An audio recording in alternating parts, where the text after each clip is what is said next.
You're listening to Fletcher C. Johnson. I'm Fletcher C. Johnson. Well, after season 2 of this podcast came out and everyone loved the complete history of fashion episode, I figured for season 3, I should do another complete history. But I didn't know about what. Fashion was something that I'd been into for the better part of 30 years. And that episode ran about an hour, so I figured if I wanted to do another full episode, I should come up with something else that had interested me for a couple of decades. And then I realized that I was coming up on the 20-year anniversary of me living in Brooklyn. So I started writing down notes, and then more notes, and then more notes, and then I said, well, fuck me. This thing looks like it's going to be a double episode. And then I talked to my Brooklyn friends, comparing stories, trying to get the dates straight, trying to get it right. And there were more notes, and then more notes, and this thing, it just got away from me.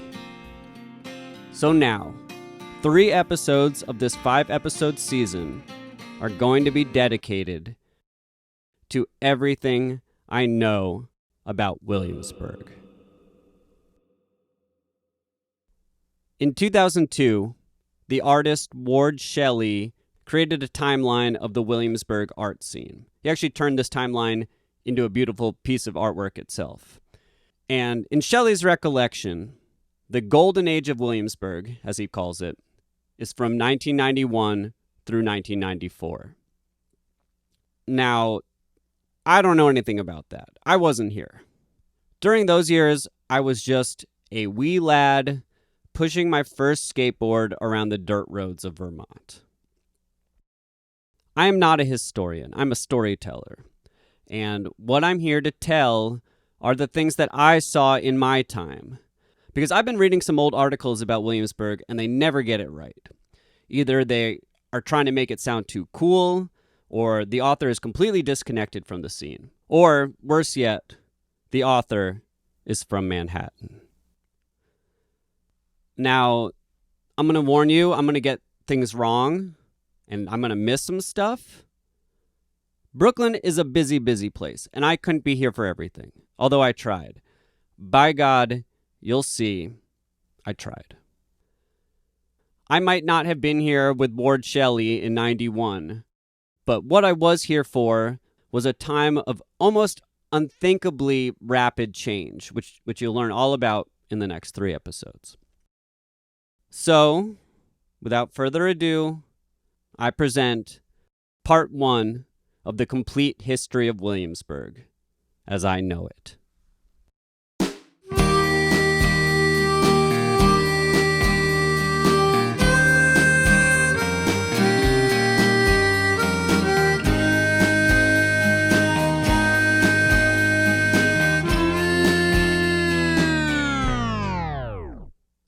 I spent the summer of 2001 living in Ben Brompman's mom's basement on the Upper West Side.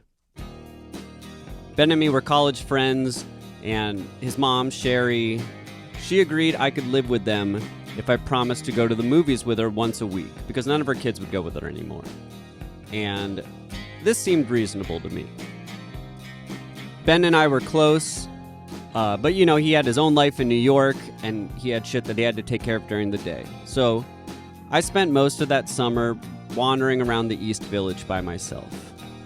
I would eat Sherry's food in the morning, bicycle downtown around noon, stay out until after midnight, and then eat Sherry's food again when I got home. Ben took me to some parties that summer, and occasionally we'd go out to bars, but he always had to pay for everything because I had no money and I wasn't even trying to find a job. One Sunday, Ben took me to Bar 13 on 13th Street and University, where they had a weekly soul music night named Shout. The crowd was all these young rock and rollers. I had just transitioned out of punk, and I had a bad indie rock haircut that was made worse by my thinning hair, and I had a new tan corduroy jacket that I'd stolen from the Levi's store, And honestly, I kind of looked like a mess. But I was obsessed with these rock guys, and going to Shout on Sundays became the complete focal point of my week. It was the only cool thing I knew about in New York City. The rest of my time I just spent reading books with the homeless people in Tompkins Square Park.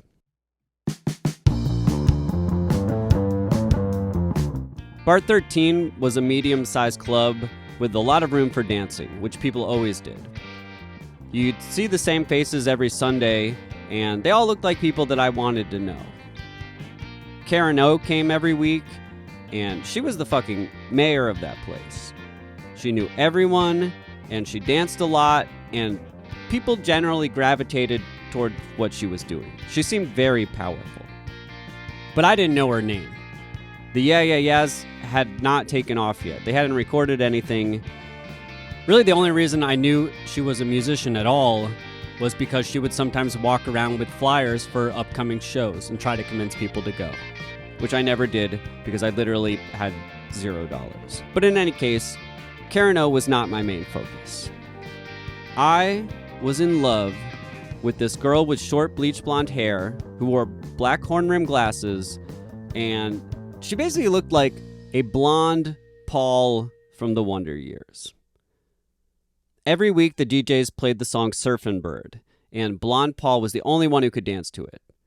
She could make Surfin' Bird seem graceful and sexy, and I was in love. But I never met her, or any of the regulars. I'd go every week from midnight to 4 a.m. I never bought a single drink. I'd just hang by myself all night and dance occasionally when the dance floor really got going. It took until the end of the summer for someone to finally approach me. I was in no way confident enough to begin talking to someone myself. I was 20 years old at the time, but I was still a small town boy, using my fake ID to get into this club. But one night, I found myself dancing with a woman named Christina, who was a little older than me. Soon we were against the wall talking, and next thing I knew, I was telling her how I was sleeping in my friend's mom's basement. Not a very sexy thing to bring up.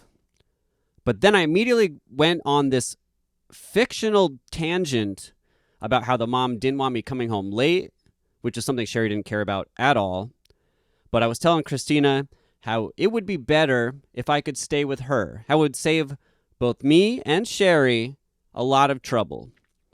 This was the best pickup move I could come up with. Basically, guilting Christina into bringing me home with her. And it worked. Soon enough, Christina is driving me over the Williamsburg Bridge to her apartment on the south side of Williamsburg. I had heard of Williamsburg. I knew it was supposed to be a cool place. I even made some kind of snide remark about it being hip, which I immediately was embarrassed about because that's not my attitude about anything. Well, the whole thing ended as you might expect. Upon arriving at Christina's apartment, she handed me like a pool flotation raft to sleep on. She didn't own a couch. The entire place was basically empty. Christina then immediately went to sleep. Obviously, I was not invited to join her.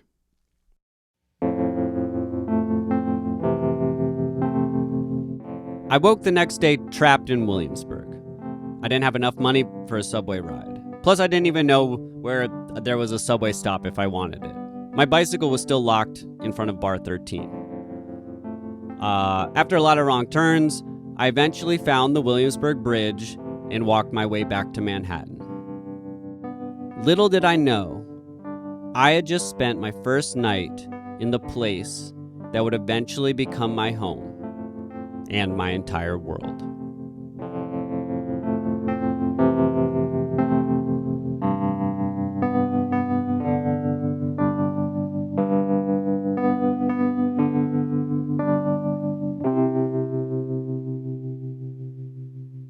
During the summer of 2002, I did a trip to Brooklyn to visit my little brother, Matt.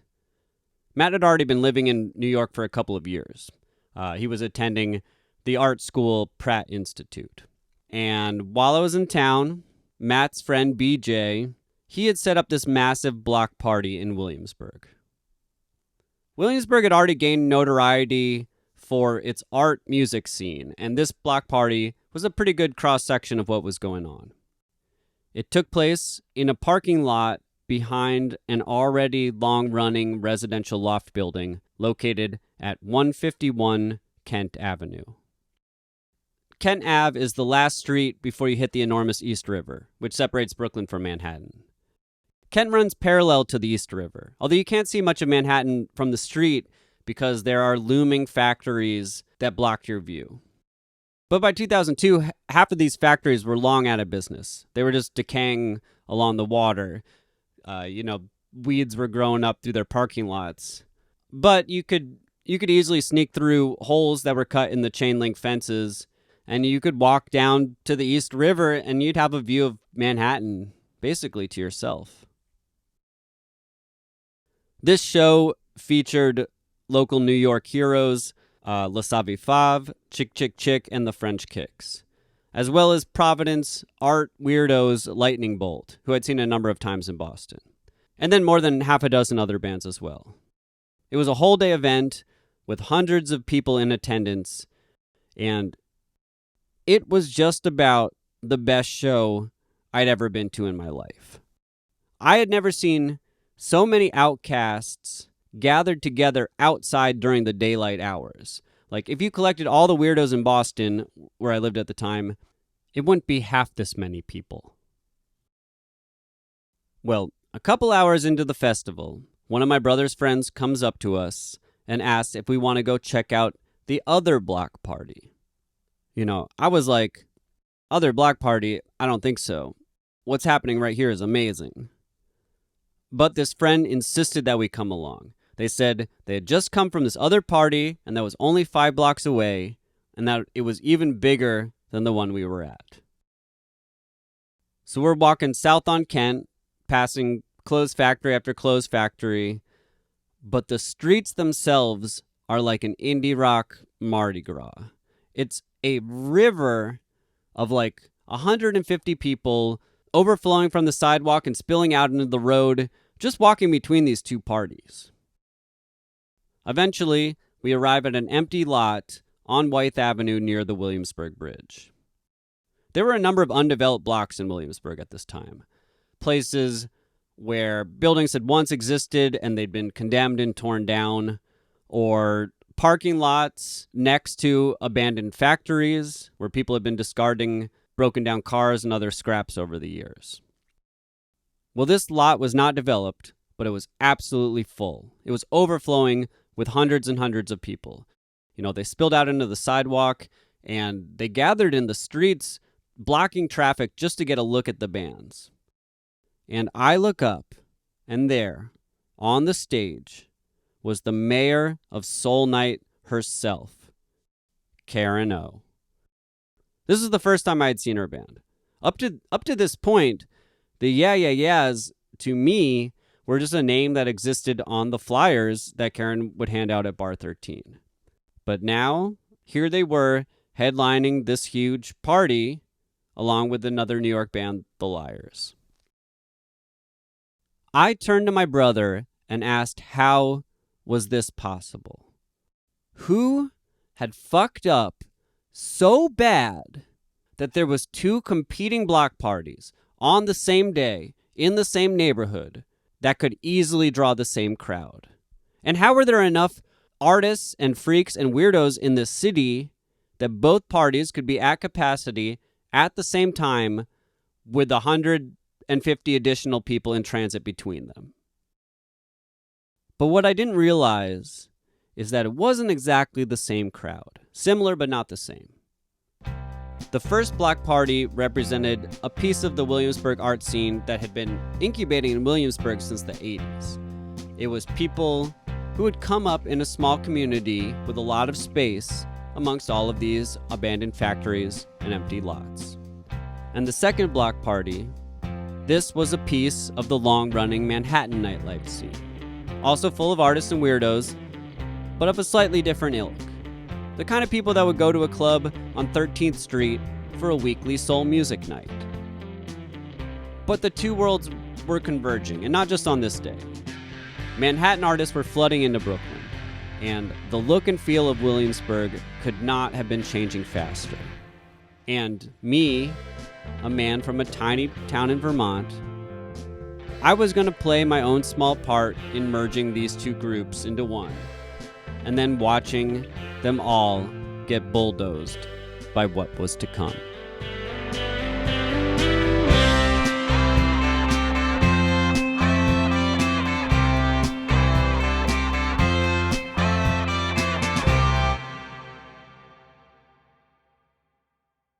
I moved to Brooklyn in 2003 and began living with my brother in an apartment in Bed-Stuy over near Pratt. The entire building was Pratt students, and it was initially my plan to live in the stairwell of the building for free, like a fucking troll or something. There was a cubby hole that I'd noticed on a previous visit, and it seemed large enough for me and all of my stuff. In Boston, most recently, I had been living in a pantry. So this was not out of character. I pulled into town around midnight in a Honda Civic that was stuffed to the roof with all of my belongings. But when my brother let me into his building, I noticed that the cubbyhole was now overflowing with canvases and cardboard boxes and other people's shit. It had become a storage space, which is probably what it was meant for in the first place. I didn't know what to do, so I left my stuff in the car and decided to sleep on Matt's couch. But luckily, the next day, Matt's roommate Anita, she took pity on me, and she said I could live in her room with her for $150 a month, which was perfect. The room was tiny. Definitely, it was too small for both of our stuff. But it turned out that this was not going to be a problem, because when I walked back to the Honda Civic, I found that the side window was smashed and everything I owned had been stolen. Everything except for this tiny little bed that I'd been sleeping on in the pantry. So that's how I ended up living on a tiny bed at the foot of Anita's bed.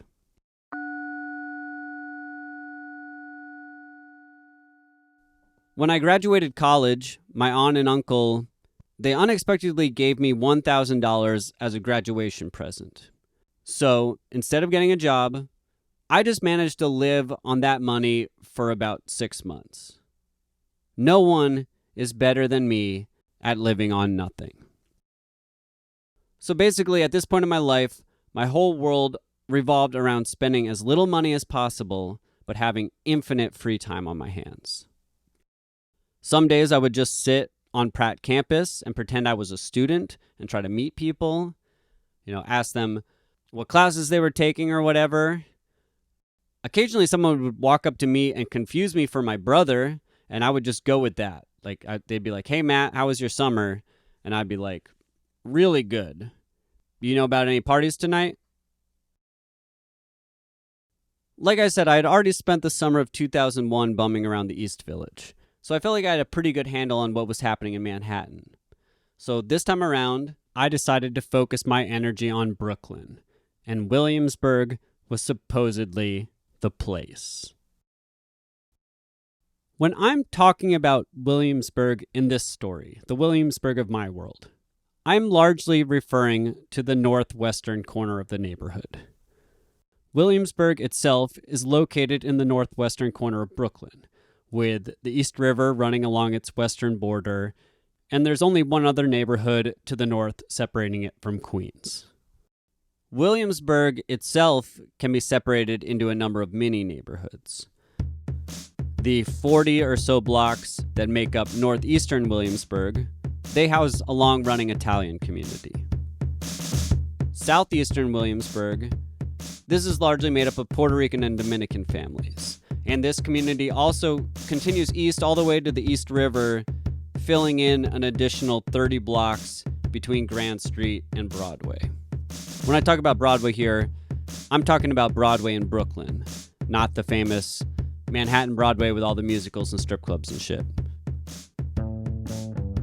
Below Broadway, in southwestern Williamsburg, we have the largest Hasidic Jewish community in our country. They have their own grocery stores and hospitals and clothing stores, and they have their own police force. One time my friend's apartment was robbed in the Hasidic neighborhood, and he soon found himself in an SUV navigated by men in Hasidic garb with shotguns. These men chain-smoked cigarettes and frantically cruised around the neighborhood with like a Kojak light on the roof of their SUV, just trying to find the culprit of this robbery. Ultimately, they were successful, but that's a story for another podcast. Anyway, this brings us back to northwestern Williamsburg, my Williamsburg. These 50 or so blocks running along the East River, they were the industrial section of Williamsburg, where at one time, most of the people who lived in these other sections of the neighborhood, this is where they came to work. As many of these factories closed through the 70s, 80s, and 90s, the buildings were being turned into studios and lofts and art galleries. And this is where the Williamsburg art scene began. All of this is miraculously close to Manhattan. If you take the L subway line, one stop from the East Village, you will end up in the north side of Williamsburg. And if you take the JMZ train, one stop from the Lower East Side, or you walk over the Williamsburg Bridge, you will arrive on the south side of Williamsburg. Now, the south side, by the 70s, this was considered one of, if not the most dangerous neighborhood in New York City. And maybe this is what kept Williamsburg unchanged for so many years, while Manhattanites were flooding over the bridges into Lower Brooklyn, into Cobble Hill and Boerum Hill and Park Slope. But certainly by the time I showed up in 2003, the north side of Williamsburg was no longer a hidden place, although it was still a pretty quiet neighborhood.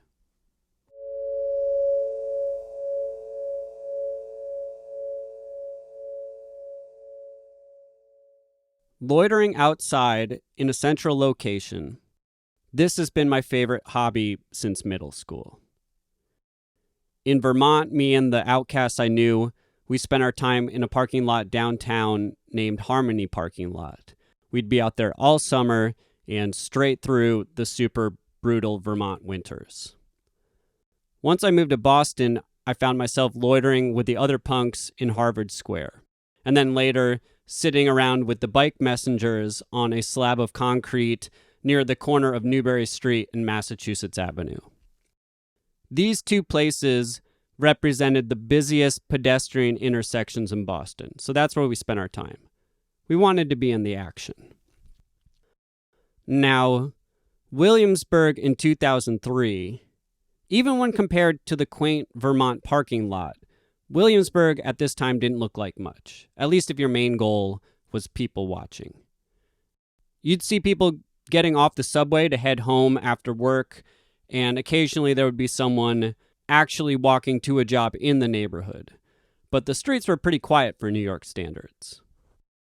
But, of course, I had to loiter outside because that is what I do for fun. And in order to do that, I had to pick a place to sit. At this time, there was no notable main hub of activity in North Williamsburg. Like I said, to see the most possible people, the only thing you could really do was catch them getting off the subway. And the L train drops you on the corner of North 7th and Bedford Avenue. Bedford is the long-running main thoroughfare of industrial Williamsburg. So what I needed was a place to sit on Bedford near the train stop. There was, and still is, a lone stoop on Bedford between North 7th and North 8th Street, which would have been perfect. But the people who lived there, they were quick to yell at anyone who took a seat on their stoop, and they had a note on the stoop that said, "No sitting," so that wasn't going to work.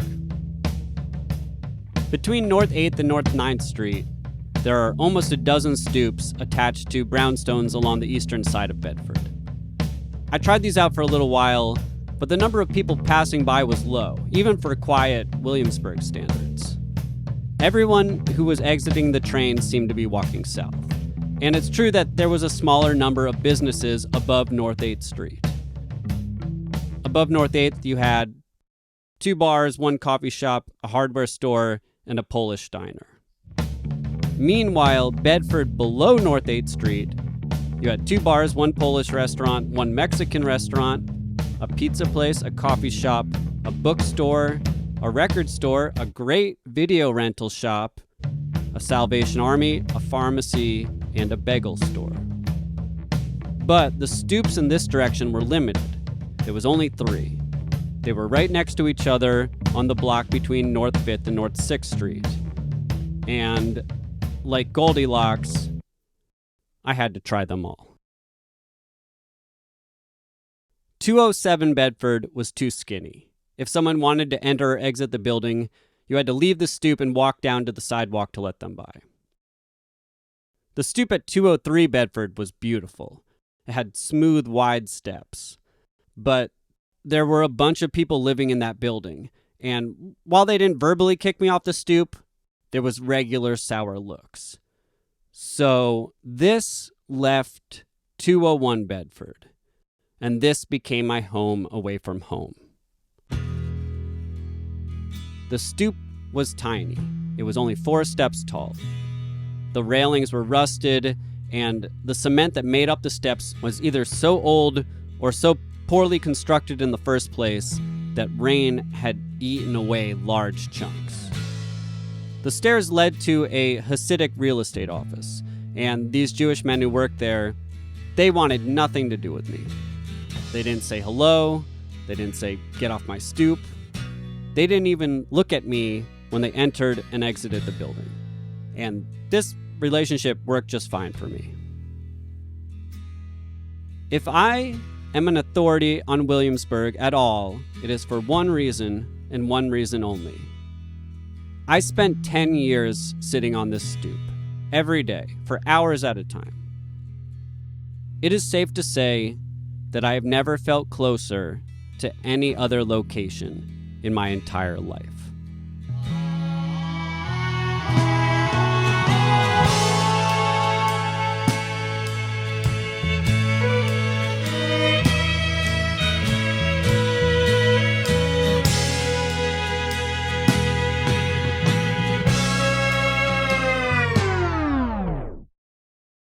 Now, I was living in my brother's world. I was hanging out with the friends he introduced me to, going to shows and parties that my brother knew about, which were all based in the Brooklyn art scene. And in many ways, they were centered around one man, Todd Patrick, or, as he was more commonly known, Todd P.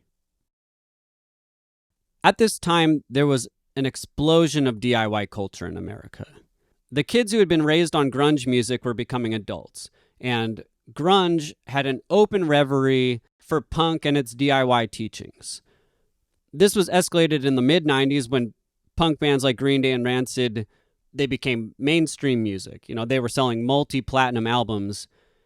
And while it's certainly not true of every Green Day fan, enough of them took the time to look into more authentic punk culture and learn that they themselves could start their own bands or own their own record label or book shows in their hometown. And eventually they could move to the big cities and join other people who were doing this same shit.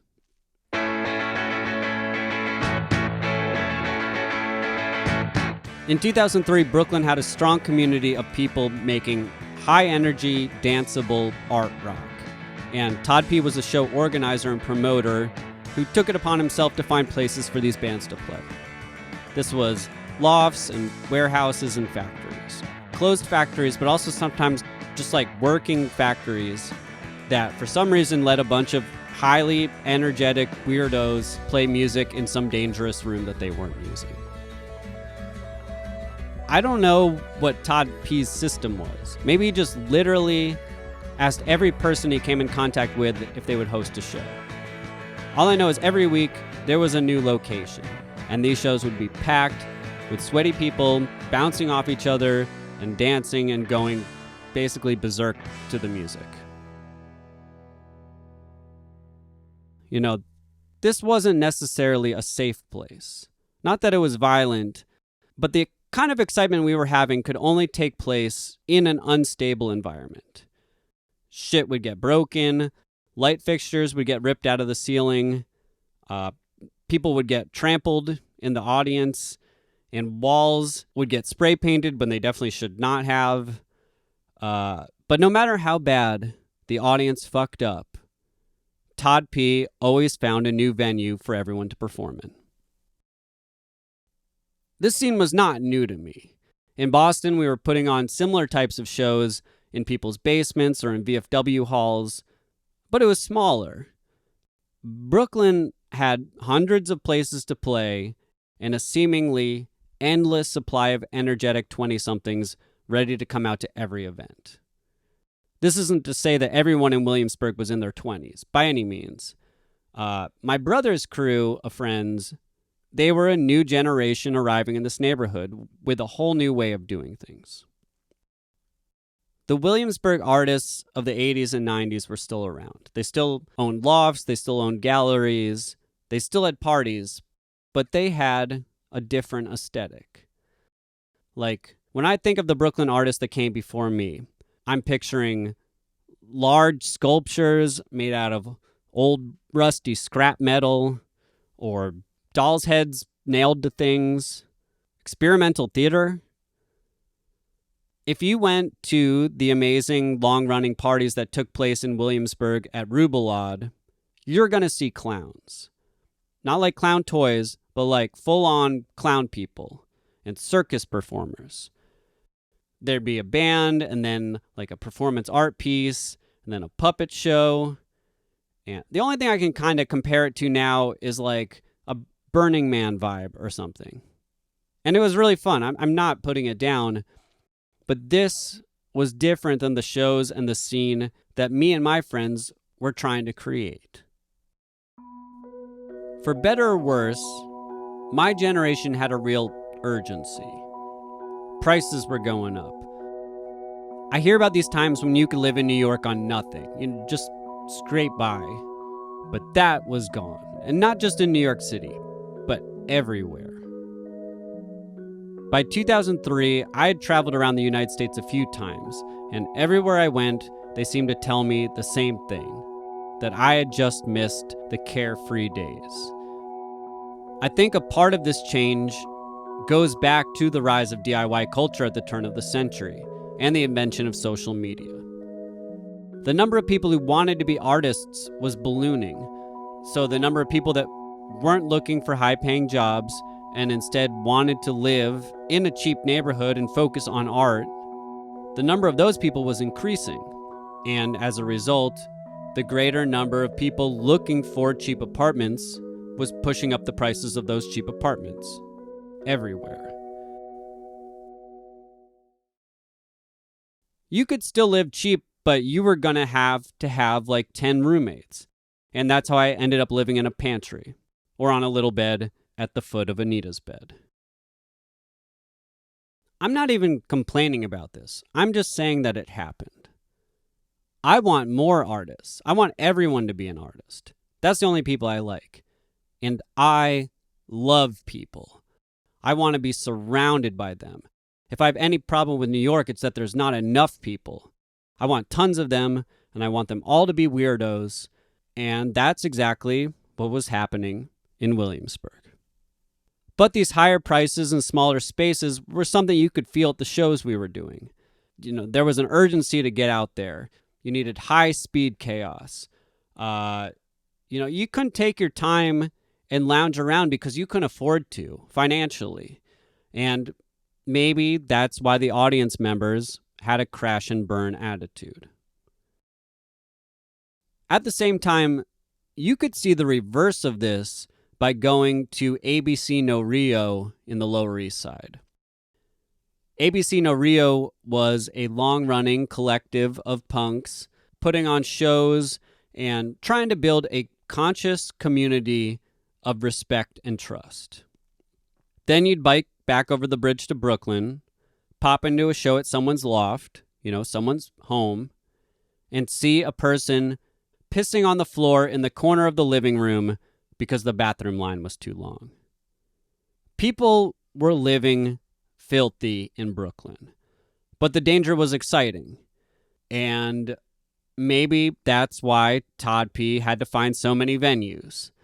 And that's why we were lucky that Brooklyn had so many empty factories. Certainly not all the factories in Williamsburg were closed. Some were running as they had been for 50 years.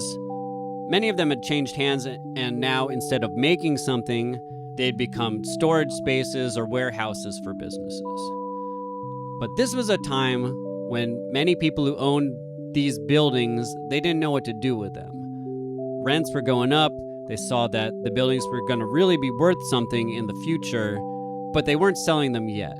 And in the meantime, random things were going in. Practice spaces. Because living quarters in New York City are so tight, you rarely have a situation where musicians can practice in their own home without neighbors calling the cops on them. So bands rent practice spaces. These are small, hopefully somewhat soundproof rooms in a building with a shitload of small rooms and usually one shared bathroom. The rooms are a few $100s a month, and each practice space is usually shared by a number of bands. You can leave all your equipment there and hope that no one breaks in and steals it, or that the building doesn't flood, which has happened to a number of bands that I know. In 2003, there were enough bands in Brooklyn that these practice spaces were everywhere. Each block in Williamsburg had like 2 fucking buildings full of them. There wasn't a clothing store or a movie theater or a fast food restaurant in industrial Williamsburg, but there was like 1,000 practice rooms. Still, even with all these rooms for bands, there wasn't a lot of spaces or businesses in the neighborhood that catered to this young artist crowd. Williamsburg was a place where people lived, but everyone went to work in Manhattan. Even retail and service industry jobs in Williamsburg were pretty slim. There were bars like Turkey's Nest and Rosemary's, but they'd been around for 50 plus years, and the bartenders were more likely to be in their 60s than in their 20s. The big news when I arrived in Williamsburg was the opening of a massive Thai food restaurant in one of these factory buildings on North 7th Street. The place was named Planet Thai, and it had a small boat suspended from the ceiling that dripped water into a pool in the middle of the room. And no one could believe that something like this existed in Williamsburg. It seemed like a crazy novelty at the time. Now, a block away from Planet Thai was North 6th Street, and this is kind of a secondary thoroughfare for industrial Williamsburg. On North 6th Street, you had Sweetwater, which was a dive bar where the skaters hung out. And after that was Galapagos, which was an art and performance space that definitely had that earlier Williamsburg artist vibe. And then at the end of North 6th Street, there was a small venue simply named North 6. About the only other thing you could do on the north side of the neighborhood was go to Beacon's Closet, which was a warehouse-sized used clothing store on North 11th Street. Beacon's had been around since the mid-90s in a smaller location. But, okay, so I'd be sitting on the stoop. This seemed to happen very regularly. I'd be sitting on the stoop in the middle of the afternoon, and a group of tourists would come up to me and say they came to Williamsburg because everyone said that it was cool. And they'd ask me what they should do, what they should see. And I'd tell them that if they'd already walked up Bedford and seen the 4 old man bars, 2 Polish restaurants, 2 coffee shops, and the bookstore, that they'd pretty much already done it all. But then I'd be like, actually, go walk to North 11th Street and stop in Beacon's Closet. It's a big-ass vintage clothing store. And later, I'd see the same tourists walking around with the the pink plastic bags that Beacons puts your shit in after you bought it. And the tourists still looked kind of lost, but at least they were able to come to Williamsburg and buy something.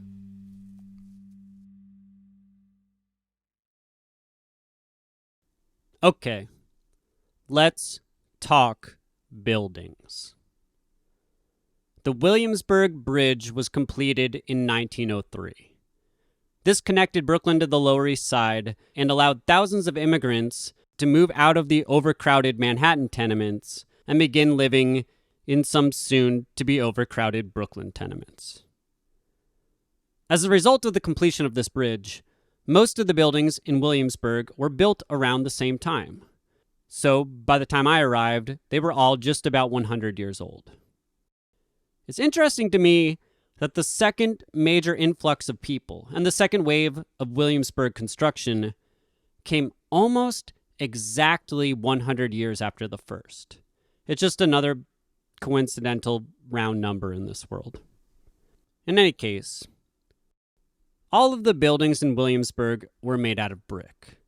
The brick factory buildings were usually 3 to 6 stories tall, while the brick tenement buildings were 3 to 4 stories tall, shorter than your average Manhattan tenement. At some point in time, a lot of people in the Italian section covered the outside of their brick buildings in like vinyl siding. I don't know why. I guess that was the style for a time. It's just a normal brick building underneath. Meanwhile, on the south side, most of the buildings have left their bricks exposed. I mentioned there were a few brownstones between North 8th and North 9th Street, but this was not the standard Williamsburg residential building. Mostly what you had were simple row houses. No stoops. They were always intended to be apartments, not single-family houses. And the apartments were always going to be for the poor workers of these factories. Of course, the construction of the apartment buildings reflected this. The walls were thin. You could hear your neighbor talking through the wall.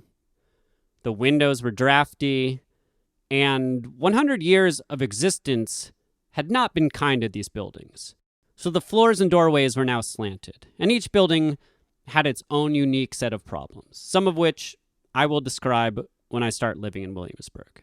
But that's not for a few years to come. No. By the beginning of 2004, I was heading in a different direction. I packed up my little bed, left Anita's room, and moved into the Siegel Street lofts in Bushwick. If you take the L train from Manhattan and continue past Bedford, the train then stops in the Italian neighborhood, and then the Puerto Rican neighborhood, and then around the projects, and then 5 stops after Bedford, you arrive at another industrial section of Brooklyn at the end of the Newtown Creek. This is the edge of Bushwick. If Williamsburg was slow-paced in 2004, it still looked like Times Square compared to the Morgan stop in Bushwick.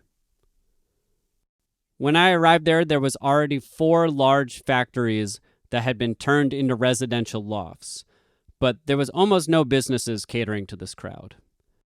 We had 1 bodega, 1 coffee shop, and a diner named Life Cafe. Other than that, most of the factories out there were still working. The Boar's Head Deli Meat factory is right there.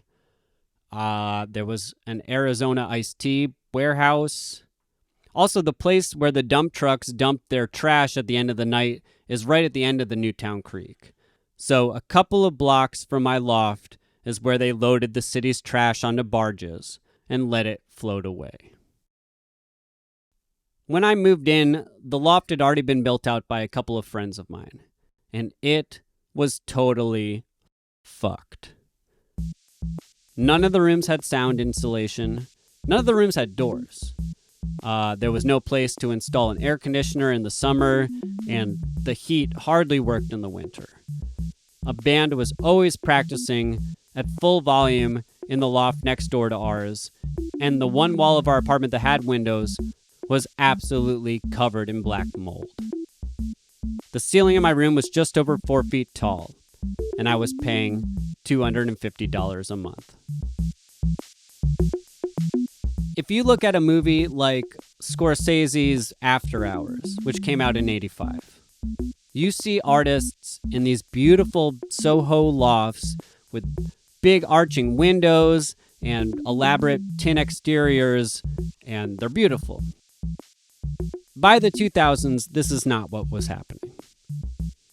I had friends that were living in an old car repair shop with permanent oil stains on the ground. I had friends that lived above an active loading dock where Mack trucks ran continuously and poisoned the air. You were lucky to have a window. You were lucky to have heat. I didn't know anyone who had a loft with even one single fucking room that you could fart in without every one of your roommates hearing you. So I sat on the stoop. I slept in the loft, and the moment I woke up, I rode my bicycle to Bedford and sat on the stoop all day. That was my living room. It had about as much privacy as my loft did.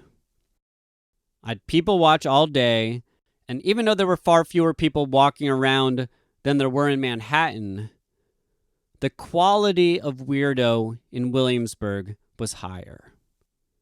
Everyone who passed me on the street seemed like they were someone I wanted to be friends with.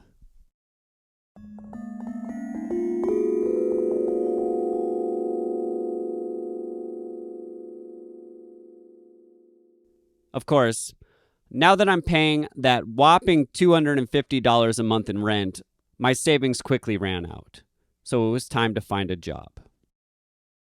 In Boston, I'd been working at a coffee shop, so I cruised to every coffee place in Manhattan and dropped off a resume, but I didn't have any luck. I tried some juice places, and then someone took me to like a high-end clothing store where if you worked there, you got a commission. But again, no one wanted me. Later, I'm back in Brooklyn, and I'm sitting on the stoop, and someone points out that they had just opened an American Apparel on North 6th Street, a block and a half from Bedford. This was a big deal. People were not happy about it. Not only did industrial Williamsburg have no major chain stores, no Dunkin' Donuts, no McDonald's, but also, as best as I know, it didn't even have a single business that had a second location. Everything was a completely local business. But American Apparel was about to break this. Of course, they advertised themselves as like an alternative business with a whole different corporate structure or whatever, but the locals didn't buy this. But all the same, American Apparel would hire anybody. They were opening about a store a week in New York City, and they needed all the employees that they could get. So I soon found myself working the floor 3 days a week at Williamsburg's first chain store. Humorously, this would become another main stop for confused tourists. American Apparel was well lit. It looked like it belonged in Soho, and it was open till midnight. So tourists were drawn in, and they'd get all excited that there was going to be more shopping in Williamsburg. Then, when they asked me what else they could do, I'd tell them the exact same thing I told them before. Walk over to North 11th Street and check out the only other store in town, Beacon's Closet. American Apparel was good because everyone quit all the time. It was a huge turnover rate. And, I was new to the city, and I was trying to meet everyone I could. So every week, there was some new employee that might become my friend. I was still hanging with my brother's friends most nights, but there was something in my social world that I was missing. And to explain this, I have to go back to Boston. Like I mentioned before, the DIY punk and art scenes were not new to me. Since the mid-90s, I'd been putting on my own shows or going to see bands play all over New England. In Boston, we had basement shows and house parties, and we had a strong social community for weirdos by weirdos. But around the turn of the century, another element was added. Gibby Miller, who I was familiar with as the singer of the Boston punk band The Trouble. He started an early social media site named Makeout Club. Certainly before this, outcasts were already using the internet to meet other outcasts, usually on message boards. But Gibby's website added profile pictures and bios. It added likes and dislikes and other shit like that years before other social media sites existed. And it was gaining popularity. I am not now, and never have been, much of an internet guy. But the world of this website became important to me in 2001 when Gibby started throwing a weekly dance party in Boston, where all these people who knew each other from the internet could come meet up in real life. Gibby named this party Start. At this same time, Electroclash had arrived in America, and New York was building a scene around this.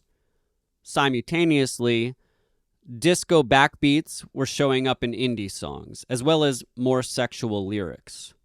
Sometimes subversively sexual, like La Tigra, but then with someone like fucking Peaches, it was just overtly sexual. This was absolutely a new sexual awakening for my generation of outcasts. Up to this point, not only had my punk and indie community not embraced sexuality, they were frightened of it, or they shunned it. To say you were asexual at this time was something to be proud of. You were a hero for escaping sexuality, whether you were lying about actually feeling this way or not. You have to understand, if you found yourself in our culture, it was probably because you hated or were bullied by masculinity, toxic masculinity or otherwise. That's a lot of what being a nerd is, which at its core is what we all were. And being horny was associated with this masculinity. But with the rise of things like Electroclash, this idea was changing. So when Gibby started Start, this was going to be a weekly club night with sexuality that was full of people who were afraid of this macho energy. A horny little club night for losers and nerds. And this idea was very exciting for me, who was someone that had come out of the indie scene basically terrified of sex. When I moved out of Boston, I was looking for another city that embraced this new movement.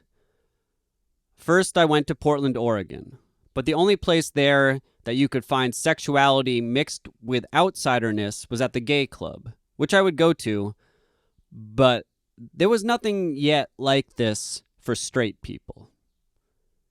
In other towns, you could find a goth night or an 80s night, which almost had this dynamic. There would be a mix of normal people who just dressed up wildly for the night, mixed in with full-time weirdos. And everyone would be dancing and sometimes hooking up. But the whole party was almost a novelty. Also, looking back, it's crazy to realize how popular 80s nights were in the year 2000. Like, we were barely 10 years away from the 80s. But I think the sexuality had something to do with the popularity. Basically, gays and goths were way ahead of us indie kids when it came to club nights.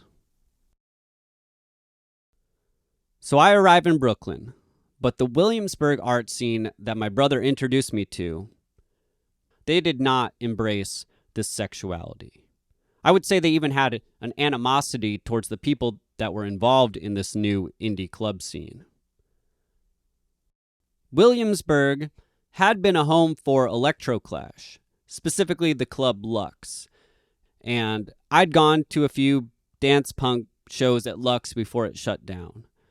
But by 2004, the Electroclash scene had basically dried up, and it wasn't exactly what I was looking for anyway. Going all the way back to 2001, people from New York City had regularly driven to Boston just to attend Start. So I knew the people I was looking for were around. I just needed to find them. And I was going to keep going to the DIY punk shows as well, because I knew beyond a shadow of a doubt that I wanted to swing both ways. Things in New York started coming together for me when I met Lauren Brown, a born and raised New Yorker who was living in Williamsburg and working at Real Life, which was a terrific video store on the same block as my stoop. In fact, Lauren and I had already met once before in Boston, outside of Start, when she ran up to me and started hitting me. Not hitting on me, hitting me. Lauren and some of her friends had driven from New York to Boston just for the night, and the two of us had shown up to this club wearing almost the same jacket, which was a thin black windbreaker that happened to be both of our favorite item of clothing. At the end of the night, I was drunk enough that I accidentally exited the club wearing her jacket instead of my own. Lauren ran outside in a panic, saw me in her jacket, and started slapping me. When I explained that this was all a mistake, that I didn't want her jacket, she then hugged me, basically with tears of relief that her jacket wasn't gone. And then she started slapping me again while repeating over and over, "You stupid boy." Lauren had a lot of energy. She loved drinking. She loved going out. She knew all about the art scene and the punk scene. And I started hanging with her in Brooklyn every day. She immediately became my closest friend. During one of our first days together, Lauren brought me to her friend's apartment where I met Stefan Neufeld and Pete Elwell. These guys were throwing a party every Tuesday at a bar in Manhattan named Happy Endings. This was a breakthrough for me. Their party was called We Bite, and while it was smaller than Start, it was exactly what I was looking for. A room full of outcasts and nerds who had never been invited to a party growing up, who came up through the punk or indie or goth or metal scene, and now they were crammed into a dark basement trying to figure out how to socialize, usually with the help of booze and cocaine. The DJs were playing the new dance punk or fucking disco indie songs mixed with Britpop and the darker side of 80s music. All of these parties had a reverence for the 80s British club scene and the Factory Records crowd. A lot of the look and the attitude was a throwback to that. Something important that I immediately began to pick out of the crowd at We Bite was the few people that I'd also seen at the Todd P shows as well. The people I would become closest with, the people that would become my long-term friends, they were always, like me, involved in both of these worlds. I found the DIY show scene and the indie club scene both so exciting, and if you weren't able to see this, then I don't think you could truly understand me as a person at that time.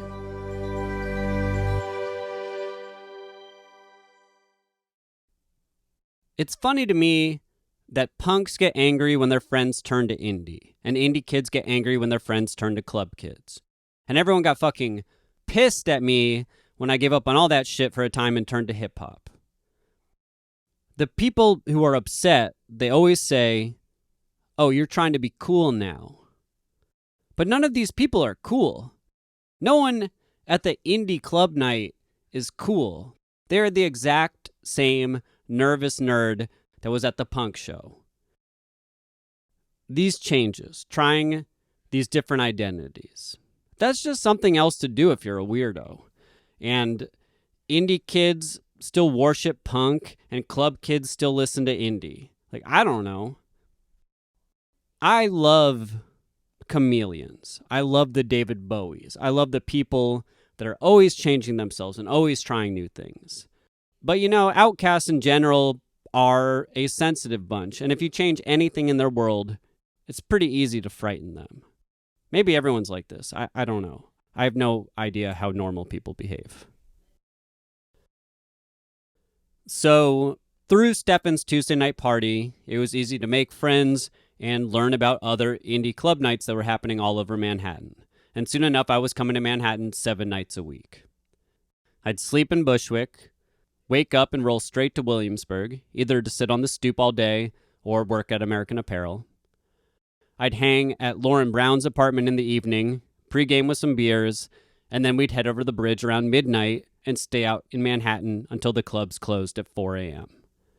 I'd do this every night of the week for the next couple of years, unless Todd P. had a really good show happening in Brooklyn. Most of my nights in Manhattan were spent crossing the street between Max Fish and the Dark Room, or in the basement of Lit Lounge, or at the Cock, or the Hole, or Beauty Bar, or a dozen other places that became hot for a minute and then disappeared. But while I was going to Misshapes or the Motherfucker parties, which had enormous crowds, nothing was ever as fun or as important to me personally as Stefan's Tuesday night party at Happy Endings. Okay, let's explain the Williamsburg bar scene in 2004, as seen through the eyes of a person in their early 20s.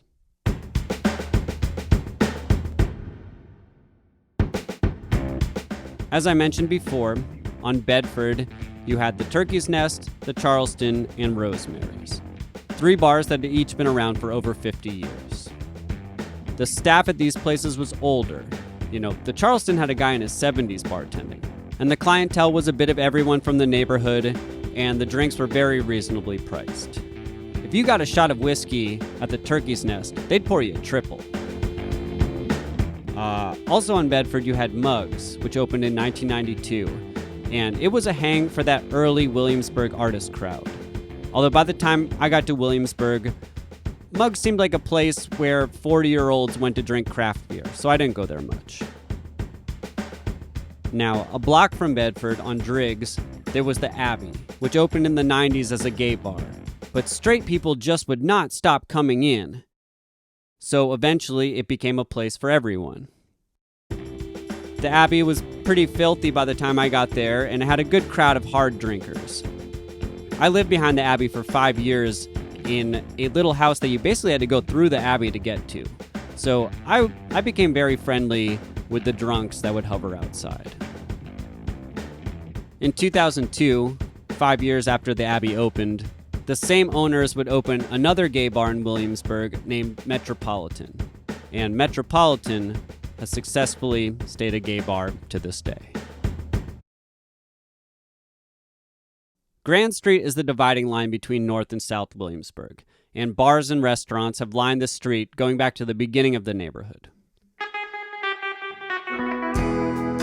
Iona opened on Grand Street in 2000 as a traditional pub. I don't go there much. They think they're Scottish, and they sell a lot of Guinness. That's what I know about them.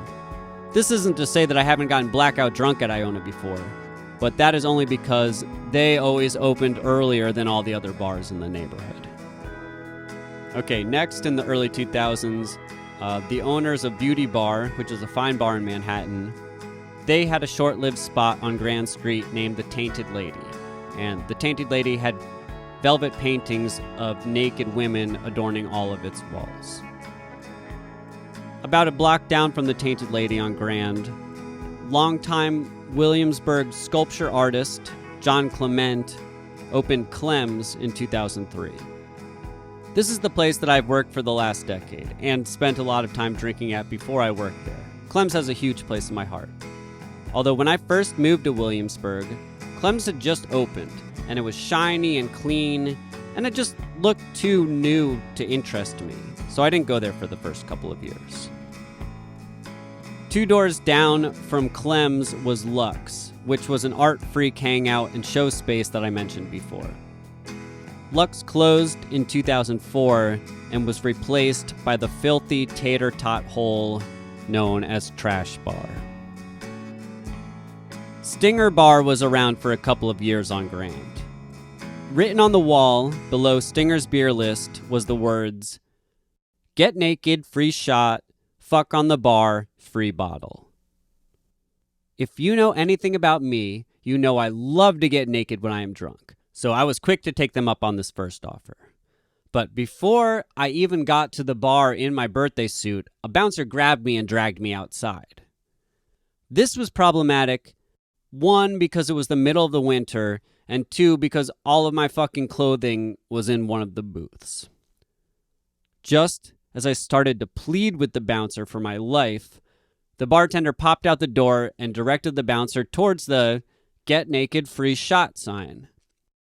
The bouncer looked at me, then looked at the sign, then looked at naked me and said, "I did not think they were serious." Elsewhere in the neighborhood, you had Black Betty, which opened in '99, and Zebulon, which started in 2002. These were homes for live jazz and world music and performance art and the old guard of the Williamsburg art scene, with their large, rusty metal sculptures and dolls' heads glued to things and circus people and all that shit. Pete's Candy Store was also around at this time and kind of had that same old Williamsburg artist vibe to me. Although I didn't go there very much, and maybe I'm way off about that. What Pete's Candy Store does have is the smallest venue in Williamsburg, which is designed to look like an old train car. And I've had some of my favorite acoustic performances there. Next, in the Italian part of Williamsburg on Graham Avenue, you had 2 bars, Daddy's and Sweet Ups.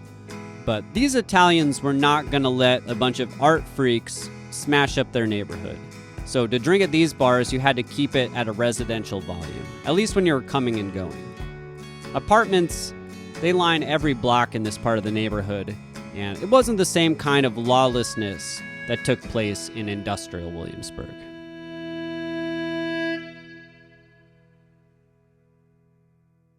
Back over near McCarran Park, which we'll get to later, Enid's opened in '99, and then Bar Matchless arrived across the street in 2003.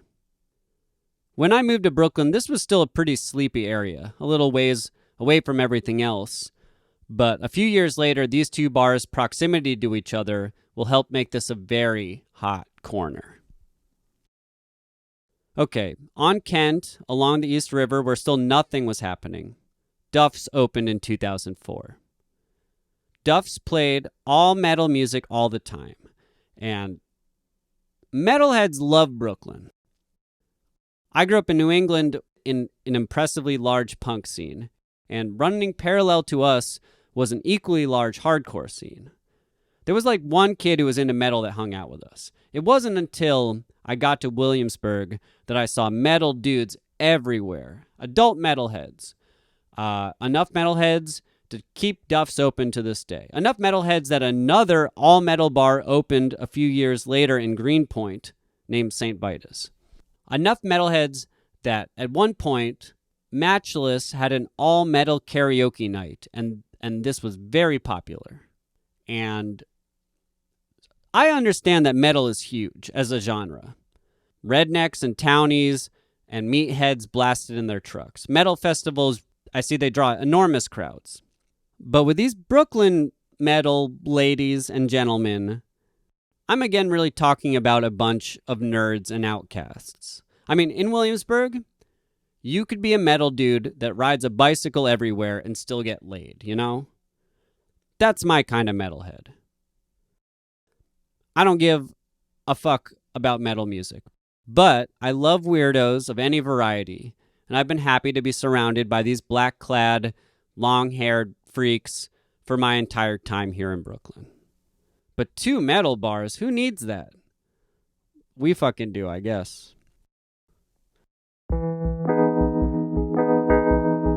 Okay, I'm not gonna get into the Bike Messenger Hangout East River Bar, where we once threw a 90s wrestling-themed party, complete with our own homemade wrestling ring. And I'm not gonna get into South Williamsburg's Don Pedro's, which was already kicking in the early 2000s, but I wouldn't find out about it for a few more years.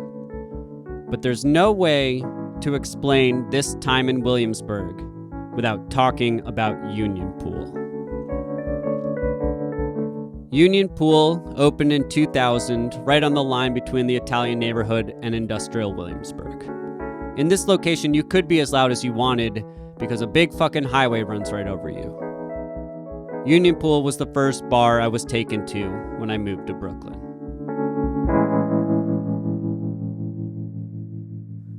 Now, I should start off by saying that in my early 20s, I was not a bar guy. Boston had been all house parties for me, and New York was DIY shows and Manhattan clubs. From what I could tell about bars, women didn't seem to hang out there. Plus, I couldn't afford the drinks. I was working 3 days a week at American Apparel. I was making $200 a week. I couldn't afford shit.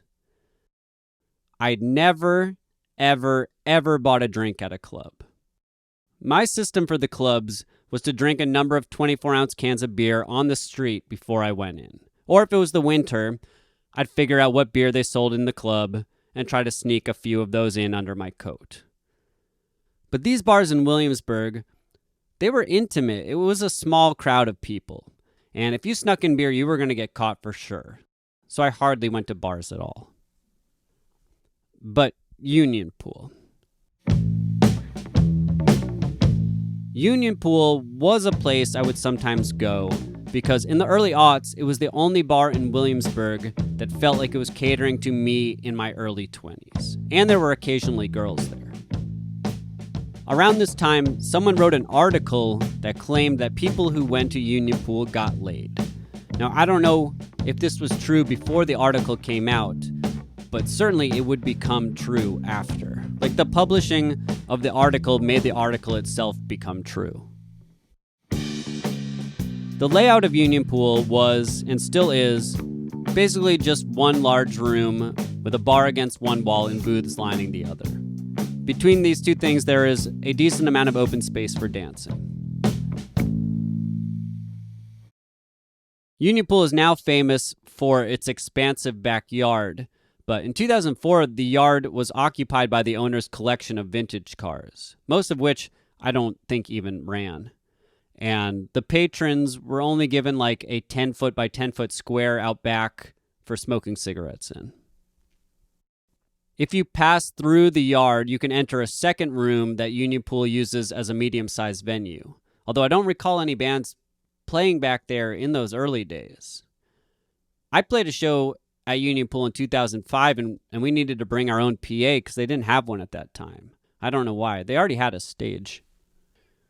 In any case, soon Union Pool will be the most popular bar in the neighborhood. Soon I will live in an apartment where every one of my roommates but me works at Union Pool. But in 2004, Union Pool was a place that was mellow compared to the Manhattan clubs, but it did feel like something could happen to you there. And it was the only spot in Williamsburg at that time where I didn't feel like I was completely surrounded by people in their 30s and 40s. Of course, all this was about to change. Williamsburg was about to be full of horny little indie club nights. Young bars were opening up in the neighborhood and hiring young bartenders. Williamsburg nightlife would soon take almost all of my time away from Manhattan. These changes were already taking place by the end of 2004. But let's take a break here. And when I come back with episode 2, we'll jump into 2005 and circle back around to this Williamsburg nightlife that was growing.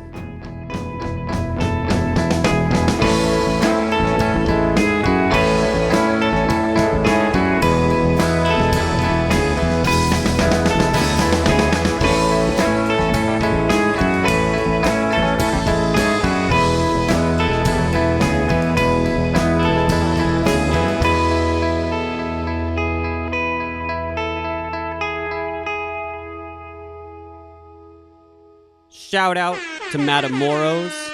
Shout out to Anytime and their $1 PBRs. Shout out to the Siegel Street Lofts' more famous neighbors, the McKibben Lofts. I want to take a moment to say that when I was researching this story, I noticed that the Morgan stop is now considered Williamsburg, East Williamsburg. While this may be true, when I lived there, it was Bushwick. I don't know how or why that changed, but this is my podcast, and I'm calling it what it was called when I lived there. And if you got a problem with that, you can go fuck yourself. Shout out to Main Drag Music. Shout out to Earwax, Mikey's, Spoonbill. Spoonbill Books, the only Williamsburg retail store to remain in the same location since the day I got here. So, when I was writing about Williamsburg, all 3 of these episodes, it was important to me to stay away from name dropping. You'll find I rarely name the band that played the loft party. I rarely named the celebs that DJ'd the club night. I think what's important about the stories often gets lost in these names, and I wanted to avoid that. You know, someone will tell you a story and it will be like, I was at a bar drinking a White Russian, and I looked up and you'll never guess who walked in. Frank Sinatra. And I looked down at myself and I said, holy shit, Fletcher, you're drinking a White Russian in front of Frank Sinatra. Like, you hear these types of stories all the time. This is half of the stories that are on late night television. But obviously, if you take the celebrity out of the story, all you're really telling me is that you were at a bar and you drank a fucking White Russian, you know? Anyway, as I wrote a few drafts of this thing, I started taking all of the names out. And I was trying to build a story about a place that can stand up on its own without these people and without these bands. And every time I removed a name, I think the story got better. There were a lot of drafts of this motherfucker. I spent over half a year writing and producing this 3-part Williamsburg piece alone. If it was executed correctly, the episode should sound like I just sat down in front of a microphone and started talking, and this story is what came out of my mouth. But that is definitely not how it went down. I wish I was that good. I mentioned this to you. I want you to understand the time it took, because I'm hoping that you support my podcast. I'm hoping that you see that my time was worth something to you. I'm asking for $5 for this 5-episode season. Just Venmo me directly. I know you got that Venmo in your pocket. My Venmo is at Fletcher C. Johnson. If you don't have $5 to spare right now, that's fine. You can Venmo me $3. You can Venmo me $1. Whatever you can give, anything helps. But if you support the podcast with $20 or more, I've got a gift for you. I will send you one short story in the U.S. mail, a physical copy for you to keep, a little Fletcher C. Johnson book of your very own. My Venmo is at Fletcher C. Johnson. My PayPal is fletchercjohnson@gmail.com. If you send me $20 or more, please include your email address in a private message with the payment so I can figure out the best way to send you this short story. Shout out to the Brooklyn Art Rock crew. Parts and Labor, I'm looking at you. Big A, Little A, Japanther, Ninja Sonic. For those of you who can't give money, the next best thing you can do to help me out is tell someone about the podcast. If you think these stories would amuse your buddy Gary, send Gary a text. It's just that easy. If your friend Squirrel just hopped off a Union Pacific Railroad car, tell her to check out my Portland episode. You know she's gonna love it. Shout out to Teddy's on North 8th Street. Shout out to motherfucking Tops Grocery Store. You've been listening to Fletcher C. Johnson. I'm Fletcher C. Johnson. Thanks for listening.